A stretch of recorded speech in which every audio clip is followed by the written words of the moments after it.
পুরো মেরুদণ্ডটাই ঘাড় থেকে একদম কোমর প্লাস শেষ পর্যন্ত অনেকেরই ব্যথা হয়।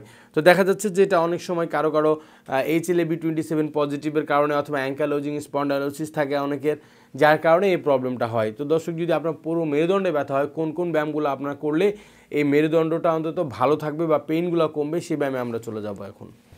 দর্শক, ফার্স্টে এভাবে আপনি এক্সটেনশন করতে পারেন, 10 সেকেন্ড হোল্ড করবেন, 1 2 3 4 5 6 7 8 9 10 অ্যান্ড অফ, এটা একটা। এরপরে এভাবে আস্তে আস্তে উঠবেন, ওঠার পর লাস্ট পর্যন্ত এভাবে যাবেন হাতটাকে সামনে রেখে। এরপরে রোটেশনাল কিছু মুভমেন্ট আমাদের করতে হবে, সেটা হলো পাটাকে এভাবে নিয়ে 1 2 3 4 5 6 7 8 9 10, আবার এদিকেও 1 2 3 4 5 6 7 8 9 10। এরপরে ব্যান্ড করে বুকের সাথে লাগাতে হবে, 1 2 3 4 5 6 7 8 9 10 অ্যান্ড অফ। দর্শক, যাদের পুরো মেরুদণ্ডে ব্যথা হচ্ছে তারা এই ব্যায়ামগুলো সকাল দুপুর রাত 3 বেলা